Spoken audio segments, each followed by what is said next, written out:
The thing is, trying to get management, especially senior level management, to really figure this Agile stuff out. Man, you need the KPIs, you need the science behind it. So I was really frustrated working in that environment, knowing how great Agile is, but not being able to prove it. So I decided to get the proof. So I took a 6-month study actually in neuroscience and how our brains work in the workplace. So everything that Bjarta said this morning in the keynote can be proven now by hard science. So that's the good news. And I'm happy to share that, but I'm not going to talk about the hard science studies today. But if you're interested later, I'm happy to share those. So yeah, empowerment. Empowering people is impossible. It is impossible. But what is empowerment? So it's the giving or delegation of power, authority, authorization, right? You give the power, right? That's empowerment. Here's a management definition. This is from businessdictionary.com. So there's a whole empowerment thing. Are we empowering people as managers, as leaders? Or do we want empowered people? People who take responsibility, who want to make the decisions, who are motivated to contribute, to have ownership in the process. This is what we're going for. We cannot empower people. We can create an environment where people feel empowered, but we ourselves as leaders cannot empower people. That is just impossible. It doesn't work. We can create a space where people feel valued and safe and secure and have influence and autonomy, where they feel it's fair, it's a fair place to work. There's safety, so that whole get rid of fear.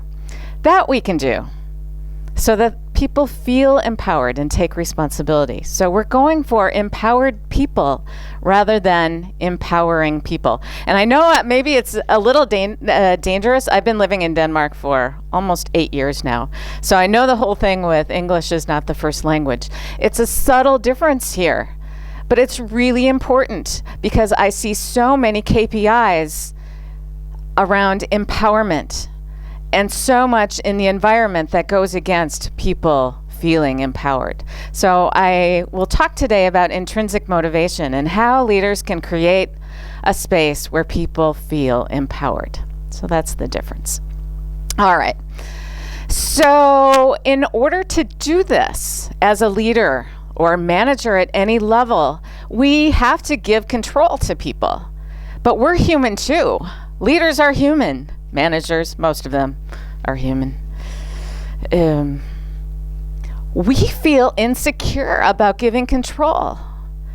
Is it going to be done right? Can we trust the people to actually do the job? If we build technical competence and organizational clarity, these are the key pillars of intent-based leadership. It's a whole philosophy of leadership. Actually, it fits perfectly with the beyond budgeting leadership style.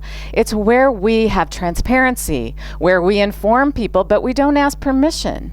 We have the technical competence to make a decision, so we have the skills that we need to do the work that we need to do. And we have organizational clarity. We know what the purpose is. We know what the vision is, the goals. Why are we doing this? And if we all know why, and we all have the technical competence, then we can trust people to do the job.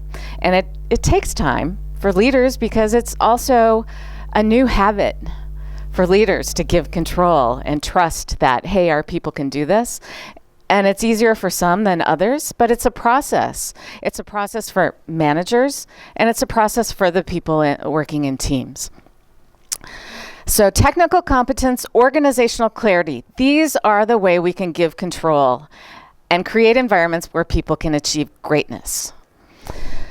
So when we have people who feel valued, who have certainty about what's going to happen, they feel a sense of control, they have autonomy or influence, so there's ownership created, There's a connection. So working in teams is a great way to have connection with people. A feeling of, hey, we're in this together. We're going toward the same vision, the same values together. And then a fairness about the work. So transparency is a great way to create fairness. When we have all these conditions, these are the things that motivate us inside our brain. So the whole carrots and sticks thing, forget about it. That worked maybe 50 years ago. It works for simple tasks, but it doesn't create a space for people to think. And in our world, we want people to think. So we create this great place, right, where people have technical competence and organizational clarity, where they feel valued and certainty and have influence in the work that they're doing. Then they'll jump in. They'll take responsibility. They'll take ownership. But what about the people who just want to be told what to do? I get this a lot. Yeah, Jenny, come on. There are people who only want to be told what to do. How many of you agree with that? Yeah, a few. Bjarta talked about the X people and the Y people. There are no X people. We are not born X people. We are not born wanting to be told what to do. We're not born wanting someone to micromanage us. We're not born that way. Everybody is born with the same intrinsic motivators. Everyone. So it's around feeling valued. It's around having certainty, safety. It's about feeling a sense of control or influence, fairness, relatedness. So we're in this together. Everybody is born with that. Those are the intrinsic motivators, according to the hard science behind this. So I want to talk a little bit about the brain and why this is so. So the whole thing about people wanting to be told what to do, it's actually they're in a bad habit. They don't want to take responsibility, and it's much, much easier for us to not make decisions because then we don't have to think about anything. And if it goes wrong, then we can blame someone else. So it's a habit we get into. And we're going to talk about how to change those habits. But I want to give you a little background on two key areas of the brain that I'll keep coming back to during my talk here. And the first is the prefrontal cortex. And it's the area right here. It's the newest part of the brain from an evolutionary perspective. And it's where rational thinking happens. Goal-oriented behavior happens here. Emotion control. So, maybe there are days, you probably don't have it. I have it every now and then where, and then I tell myself, no, Jenny, take a deep breath. It's okay. It's going to be okay. That's my prefrontal cortex kicking in and saying, just stop. This is not appropriate behavior in this moment. It's not going to help you reach your goals. It's not very rational, logical. So this is where innovation happens in this part of the brain. So what we want to do as leaders in the workplace is get their intrinsic motivators going so that we have optimal prefrontal cortex functioning. So it's the thinking area of the brain, if you will, the rational thinking area of the brain. This is where we get focused behavior and we can get to our goals. So this is what we're going for in terms of the intrinsic motivators. The thing is, the prefrontal cortex, it gets tired really, really easily. It's the Goldilocks of the brain. It needs to have everything just right. You can't be too tired. You can't be stressed. You can't be hungry. Can't be thirsty. Because if you are, the prefrontal cortex begins to shut down. So what the neuroscientists found is that there's no blood flowing to that region of the brain, which means it's not activated. Now, there are other parts of your brain that are activated to keep you breathing and all of that. But it's not the prefrontal cortex. It's not where the rational thinking is happening. You're too distracted. You need to survive. So what happens is the limbic system, the feeling region of the brain, the limbic system, that kicks in. So this is where all our old habits are. So going to a more agile way of working, what we're trying to do actually is create these new habits. We want them to go into the limbic system so that we can focus on something other than the process. So we want to put the processes into our limbic system where we don't have to think about it. It's like driving. For me, cooking. I can cook and have a conversation at the same time. My husband cannot because he's cooking with the limbic system. With the prefrontal cortex. He's got to think about it. I don't have to think about it. So multitasking does not exist. If you think you're doing it with two different regions of the brain. So checking emails and being on a conference call at the same time, your brain is switching back and forth. So multitasking does not exist. So these two areas of the brain are the things to think about in the workplace. They have so much to do with motivation. So we are on this continuum all the time. The organizing principle of the brain is to maximize reward over here and to minimize danger. So we want to go this direction to minimize danger, maximize reward. In our brains, threat, we perceive threat as a way to survive. So in the workplace, for instance, threat over here, reward over here in our brains intrinsically. In the workplace, Jenni, I think you ought to go to a Scrum Master refresher course. It'd be really good for you. I'm thinking, I thought I knew a lot about Scrum. Really, do I need? No? Okay. Feedback. Somebody I don't trust is telling me, hey, that presentation you just did? Yeah, the faces you were making, didn't really like that so much. Maybe my line manager comes in and says, Jenni, we want to get your opinion about the new team composition. Oh, great. I think we should do it this way. I think we should involve and engage everyone in the process, figure out who's going to do what. Okay, yeah, thanks for your input.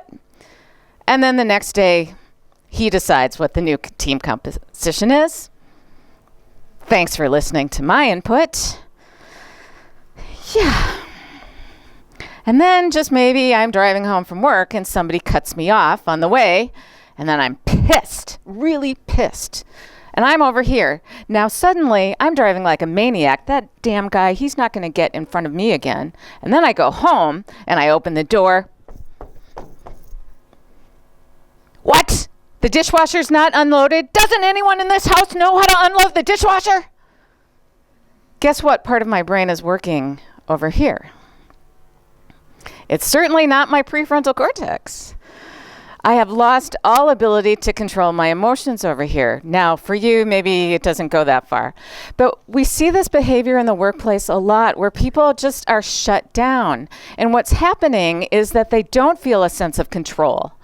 They don't feel like they have any influence or contribution to the work. There's no ownership over here. They maybe don't feel connected to the team, right? They don't feel like they belong.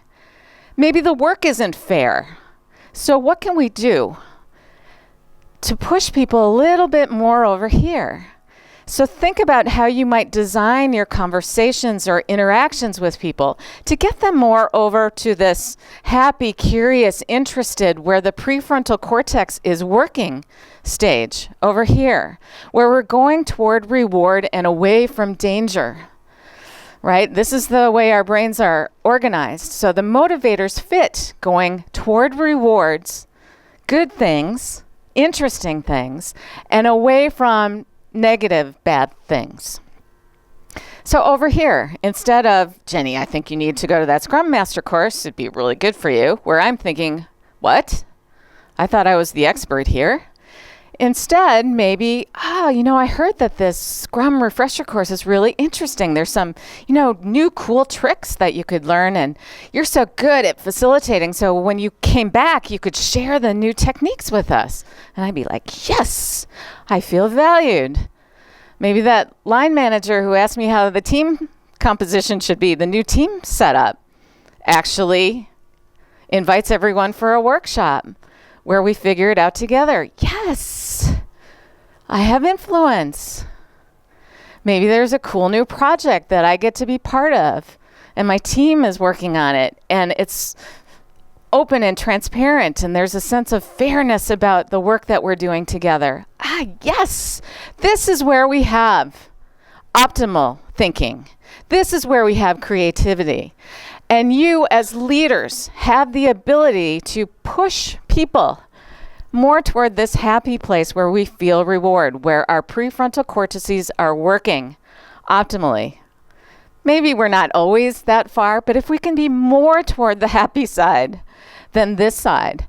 And there's a lot of research about the different neurotransmitters in the brain that when people feel trusted, we actually feel happier. So happier people think better. They're more productive. What's bad with that, right? Take advantage of what we know about the brain. All right. So if all this is so great, what gets in the way? What gets in the way of leaders adopting this new kind of way of working where we're trying to design interactions to go toward this open, thinking, curious, interested place? These are some of the common obstacles, pitfalls that we have seen in helping managers, helping leaders give control to people so that their people jump in and feel empowered. So the first is busyness, right? It takes time to explain to someone what it is we're going toward. Why are we doing this? Oh, it's so easier to do, so much easier, so much faster to do it myself. Those workshops, all those meetings in Agile, that I can't do that. It's just easier if I write the requirement specifications myself and give it to you, right? I'm too busy to attend that retrospective or the sprint review. Busyness gets in the way. So we have to stop as leaders and say, okay, yeah, maybe this is going to take a little more time right now, but the long-term benefit in terms of saving time is huge. And the bigger benefit in motivating people is even bigger. So think about that next time you feel too busy to explain something or too busy to do something different. So busyness. The next one is, contradictory messages in the environment. I'm afraid this company has a lot of these signs, and they're not alone. I know this. Especially large organizations, there's a lot of these sort of signs. The toilets, that's really where you see quite a few. We don't trust our people, right? That's what these messages say. So we can do whatever we want to try to motivate people, to make them think and feel like they're part of the process. They have influence, autonomy, the projects are fair, we've got transparency, but yet there's still things in the physical environment that tell the opposite message.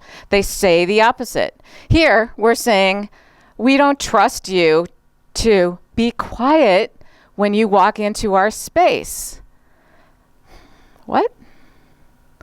If I'm a rational thinking human being that has respect for my colleagues, I'm not going to run in singing and dancing, but I can tell you when I walk into this office space, I not only have the urge to rip the signs away, but I have the urge to run screaming through, hey guys! And that's a natural thing because we also want fairness in our brains. So it's natural to want to correct it. When we get told what to do, it's natural for us to want to balance that out by maybe doing the opposite. So think about the contradictory messages that are in your environment. Policies and procedures, right, that we have to follow. There are tons of these all over the place. Change management boards. They're maybe the biggest thing that drive me insane. One of the stories, you've probably heard this story, is from Nokia. There was a very clever man that a few years before Apple came out with the touch screen technology that actually came up with it in Nokia.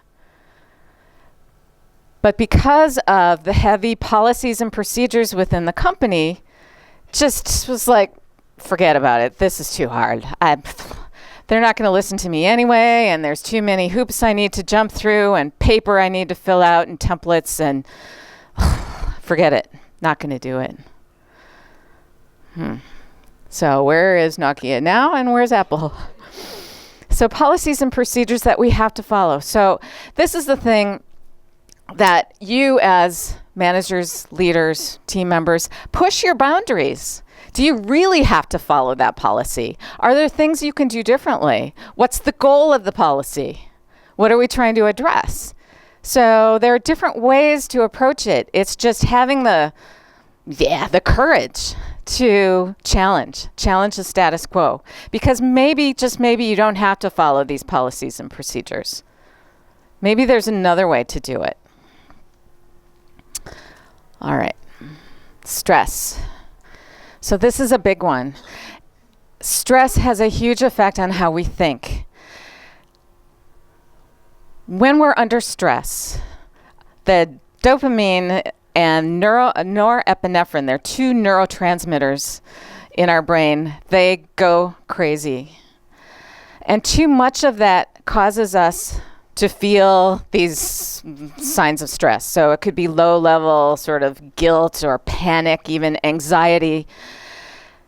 And when that happens, our prefrontal cortex is not working. So the thinking area of the brain, there's no oxygen flowing to that. There's no blood in that area. It's our limbic system. We just want to survive. And the limbic system, remember, this is where the fight, flight, or freeze. This is our survival mechanism. So under stress, we are just trying to survive.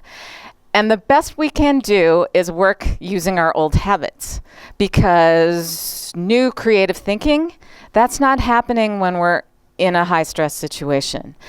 It's not. What happens is we see the world in more black and white. There's no sort of shades of gray in between. We see fewer options.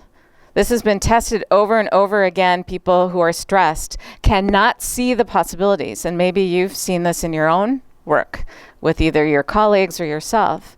It's really hard to see that light at the end of the tunnel. And the worst thing to do is have somebody say, oh, Jenny, it's going to be okay. Really? You're not sitting in my shoes right now. So we need to help people get out of this negative sort of loop under stress, where we only see very narrow options. And we only want to continue to do what we've always done because that is the safe choice, how we can survive. So stress has a huge, huge effect. And the thing is about our brains, we have 5 times more negative connections in our brains than positive connections. So it is so easy to get down into this negative spiral where everything becomes negative. And when we start doing that, our brains build stronger negative connections. So the brain changes. The actual physical shape of the brain changes. These negative connections get wider and stronger. And it's really then hard to overcome the negativity in the workplace. And it spreads like wildfire. Because remember, we like that sense of connection. So sometimes I see teams who are connected in their negativity. Oh, they have a great time. You know, talk about bitch fests. Oi! It's so much fun. The thing is, it's really hard to get to creative thinking when you're there. So the good news is our brains are elastic, plastic organisms, so that we can change. We can change that. So the last thing that gets in the way are our old habits. And I want to share a little story. I was working with a group of leaders. They asked me to come. It's a little ironic. They asked me to come and do an inspirational speech about change. And so when I walked in the room, their leader, the CIO of the company, she was sort of sitting here and getting ready to do her introduction. And when I walked in the room, it was like school tables, and it was this kind of narrow room and just tables crowded in. And I right away had this feeling of, oh, this is not nice. And my first thought was, oh, we have to rearrange the whole room. And then I thought, no, let's see what happens here. Maybe I don't have to do my opening change exercise. Let's see what happens when other people come in the room. So they came in the room, and some of them were like, what? Are we in school? What's this? And there were one or two that even said, hey, do you think we should rearrange the room? And I'm like, okay, he's got potential. But then nothing happened. And then their leader, we'll call her Karen. Karen gave her opening to their leadership day and talked about their KPIs and all the fun stuff. And then it was my turn. And I walked up and I said, so what's with the tables? And they all looked at me. I think there were about 45 managers at different levels in the room. And they all looked at me like, what? Yeah, what's with the tables? Is this comfortable? Was it nice when you were standing up and introducing each other? You know, here we were in a row. I was like, hi, I'm Jenny. Hi.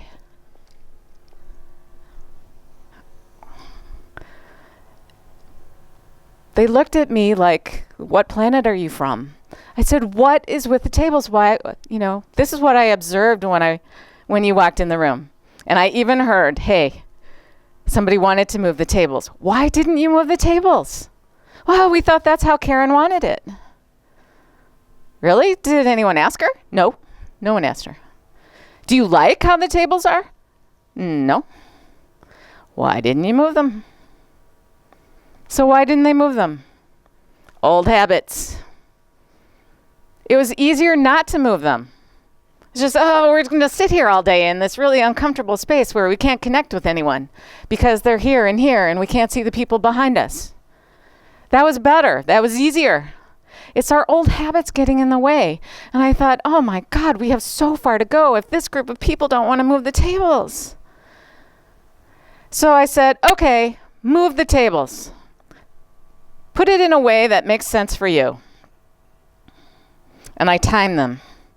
And, the first time they failed. It didn't quite work. They didn't really connect that, hey, we could move tables out of the room too. We didn't have to keep them all in the room. But they figured it out. 6 minutes. 6 minutes in a 2-day leadership summit that they were having. It took them 6 minutes.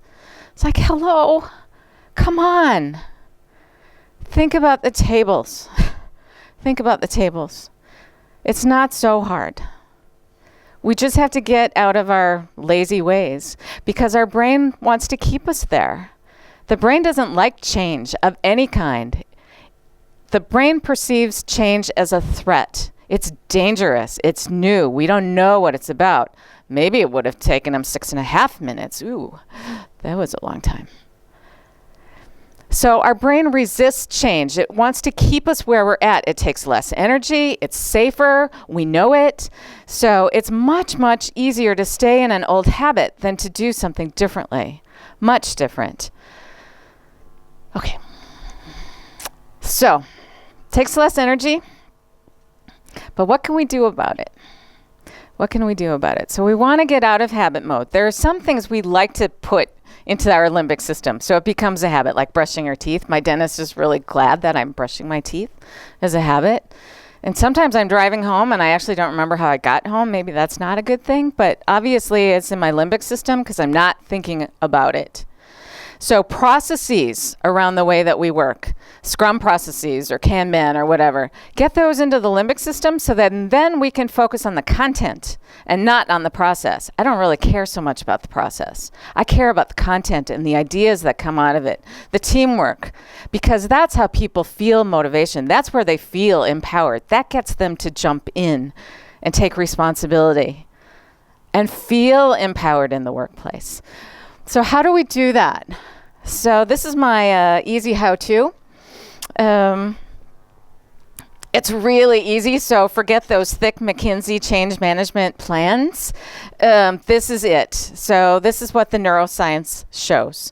That you need to decide that you're going to do something differently. You decide, hey, whatever it is, and then do it. You have to actually do it. So acting your way to new thinking. We're not talking about thinking our way to new acting. Act your way to new thinking. That's how it works for the brain. And you need to get some positive feedback. So that reward where we feel open and curious and interested in our prefrontal cortices are working, we need to feel a sense of reward. So this is why exercise programs, for instance, hey, if I feel like my body is working better, or maybe my husband says, wow, you look great, or maybe the pair of pants I couldn't get into for a long time suddenly fit, those are all positive rewards. And in the workplace, we need to think about the positive rewards. So suddenly there's ownership with the planning. Suddenly we understand all the requirements, or maybe not all of them. We know the purpose. We feel a sense of connection with people. All of that.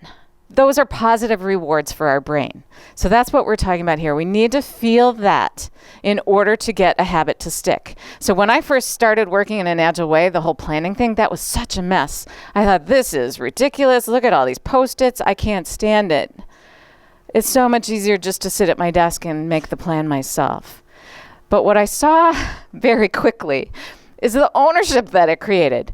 And this so far outweighed any sort of disadvantage in my control freak mind about having it be in my perfect little boxes. So we need to feel good about the change, and then we need to keep doing it. So what I love about Agile is that there's so many experiments in how we work. We break down the change into small pieces. We take advantage of how people are motivated, because Agile processes actually support that feeling of being empowered in the workplace. And we break them down into experiments. And that creates an environment where people can jump in and feel empowered. So what I would like to do here is, maybe I can get you to take it off there. I want you to talk two and two just for 30 seconds about what would be the physical evidence in your workplace that people feel empowered. And when I'm talking physical evidence, I mean, what would you see in the environment? How would it look? What would you hear? So sometimes it's, more laughter, or maybe more Post-its on the wall. I don't know. So take 30 seconds. I just want you to talk to whoever you're sitting next to, or maybe you're with someone, and talk about what would be the physical evidence that people feel empowered in your workplace. So now the whole experiment thing. That was just a little warm-up for you, because I was actually told that Polish audiences, they don't want to talk too much. But you just proved that theory wrong. Thank you. So how can we act our way to new thinking? And I do love experiments, but I think even experiments can be broken down into smaller chunks. And now I'm going to ask you to create your own little mini experiment. And in English, it's called a nudge. It's a fairly new term, but a nudge is a little push to help us remember to act our way to new thinking. It's a way to train our brains. And our brains, it doesn't really matter how we do it as long as we do something that gets us to our goal. And I want to give you an example here in a second. So I'm going to ask you to create your own nudge. And I've got some ideas on how you can do that. So the nudge is a little push. So for me, I'm often told, I know this about myself, I'm really impatient. When I see inefficiency, it's like, I want to jump to the airport. Oh, it's like, if only you organized it this way. Don't you see how the flow could be better and those bottlenecks, get rid of them. So I'm really impatient. And that sometimes it's a good thing, sometimes it's not a good thing. So I want to train myself to be more patient. But it's sort of like, telling me that, hey, Bjarne talked about this morning, losing weight and just standing on the scale and waiting for it to happen. That's not going to work. It doesn't work that way. So small nudges, little pushes to get you there. So my push or my nudge is when I'm at the grocery store and I'm looking at what line that I have my little cart, and I'm looking at the lines, And before it was always the shortest line, and then I'd be in that line going, how come that other line is going faster? What is she doing differently? And, trying to figure out how many people had so much in their baskets and how quickly I could get through, doing the math. Now I take a deep breath and say, okay, I'm not picking the shortest line. I can tell you I'm also not picking the longest line because I'm not there yet. So my nudge is not to pick the shortest line.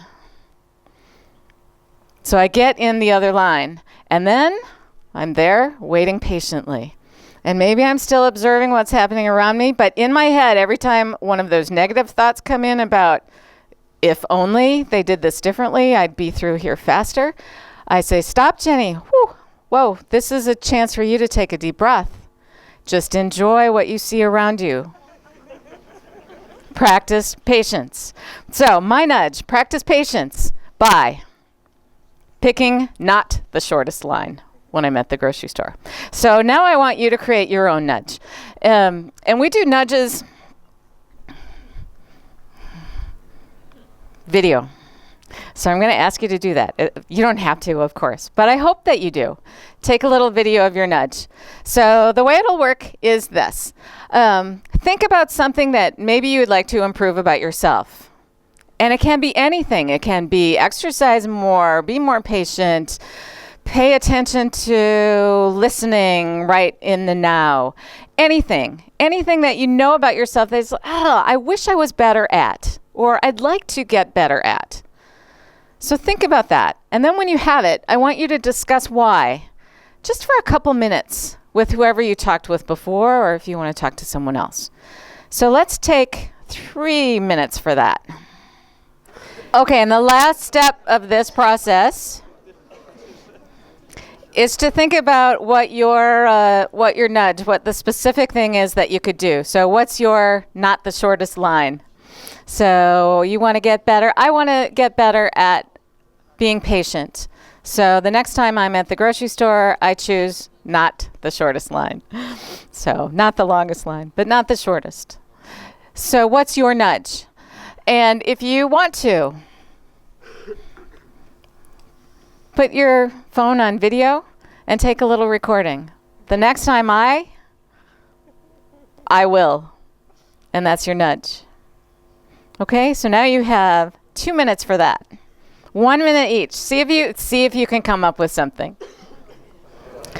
Awesome. So those of you that actually recorded something, maybe share those with your fellow participants in this great conference.